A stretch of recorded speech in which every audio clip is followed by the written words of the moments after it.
Good day! In today's lesson, I will discuss about journal articles. So what are journal articles? So these are scholarly periodical aimed at researchers or specialists. The authors of journal articles are researchers, scholars, or experts in that particular field. And these are written for, or its main audience are the researchers as well. And these are written for, or its main audience are the researchers as well as scholars, specialists, and professionals. So since the readers are professionals, journals use special terminology and jargons like those medical terms, technology terms, and so on. These journals often undergo a peer review process reviewed by other scholars in the field before being published. So the tool here is your use and may contain graphs or charts and also have cited sources or bibliography. So we have here sample journal articles. We have the Wildlife Management, Journal of Agriculture, Environment and Food Sciences, Business Journal, and so on. In comprehending a journal, there are things that you should know. First, you must know what is the topic. So when we say topic, it pertains to who or what is being talked or written about. And topic is a word or phrase but never stated in a complete sentence. Example, the topic of the journal article is politics, so one word only. Another example can also be about technological advancement, psychology, global warming, and so on. And if you are looking for the topic of a written passage, look first at the title. Look for repeated words in the selection and look for the idea that is emphasized throughout the passage. Next, in a journal article, you must find the main idea. So, main idea is the author's message about the topic. It is the central most important thought of the text or a paragraph. So, the main idea is usually a sentence and often found at the beginning of paragraphs, and also sometimes found in the concluding sentences or a paragraph. Now, to fully understand that, I have here prepared an example. Summer is a wonderful time to spend at West Beach. It is a beach with light colored soft sand. The coastline goes on for a long way and many people enjoy walking along it. So children like to play in the surf and walk along the rocks that are visible at low tide. So this is a fun beach for people of all ages. Now here the topic is West Beach and the main idea is summer is a wonderful time to spend at West Beach. So this is our main idea in the paragraph because aside from it's located in the beginning of the paragraph and it is a sentence, this statement is what the writer is saying about the topic. It is the author's message about the topic. Here's another example. The movie Apollo 13 was a blockbuster for the summer of 1995. It is an exciting story about space exploration. In the movie, the astronauts get in trouble while they are trying to return to Earth. People in the audience are on the edge of their seats waiting to see what happens.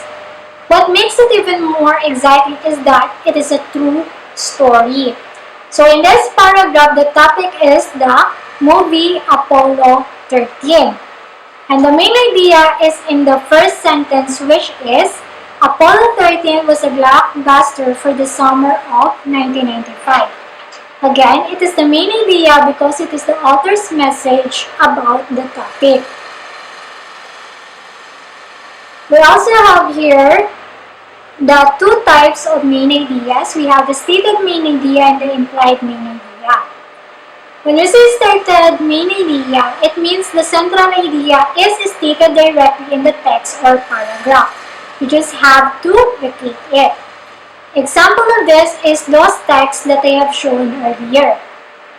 On the other hand, an implied main idea means the central idea is not stated directly or not clearly stated in any one sentence in a passage. So here it requires a thorough analysis of the entire text or passage. Now we have here example of implied main idea. So the United States call its basic unit of currency the dollar. Australia and New Zealand have also measured their currency by dollars. The money in Great Britain is called pound. Korea uses the won. In Russia, use pound rubles. Mexico and Philippines use a peso, and the country of Czar call its money unit a zaire. So here the topic is currency. And the implied main idea will be different countries have different names for currency.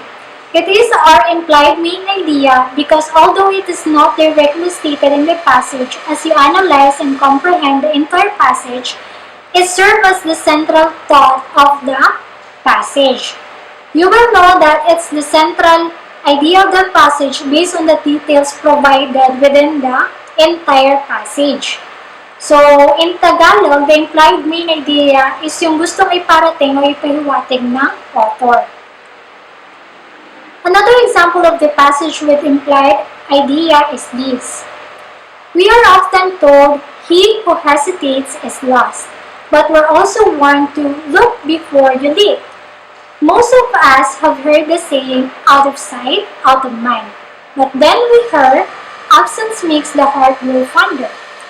Everyone talks about love at first sight, but then someone reminds us, Mary and his repent at leisure. It's all very confusing. So here, the topic is Filipino sayings. And the implied main idea is, there are many sayings in our culture that contradict one another or are very confusing. So that is our implied main idea based on the information presented in the entire passage. So it is not directly stated. Another thing that sometimes will help you identify the supporting details is when you see transition signals such as, for example, in addition, another, in fact, furthermore, first, second, next, and etc. So as you can see here, in our definition, supporting details provide information to clarify, prove, or explain the main idea. Next, we have here, homeless people have many problems. In winter, it's hard to stay warm and it gets too hot in summer. Furthermore, it's also hard to keep things safe without a home. Worst is the lack of privacy. So our main idea here is homeless people have many problems. Take note that our main idea is a stated main idea. Here we have three supporting details which are, in winter it's hard to stay warm and it gets too hot in summer. Another supporting detail, it's hard to keep things safe without a home. And last supporting detail we have, worst is the lack of privacy. So as you can see, our supporting details provide explanations about our main idea, which is homeless people have many problems. Next example, Rhea offered to help her mother clean the house. She vacuumed the living room and dusted the furniture. She picked up the toys in the playroom. She ate a ham sandwich for lunch. Then she mopped the kitchen floor. So our stated main idea here is Rhea offered help her mother. So our stated main idea here is Rhea offered to help her mother clean the house. And also we have here the supporting details. Now here, which of those sentences or statement does not support the main idea? Okay, so the sentence which does not support our main idea is, she ate a ham sandwich for lunch. because we are talking about how Rhea helped her mother clean the house, and the part that she ate a ham sandwich has no connection to the main idea. So that's the end of our discussion for today. I hope you've learned something. Thank you.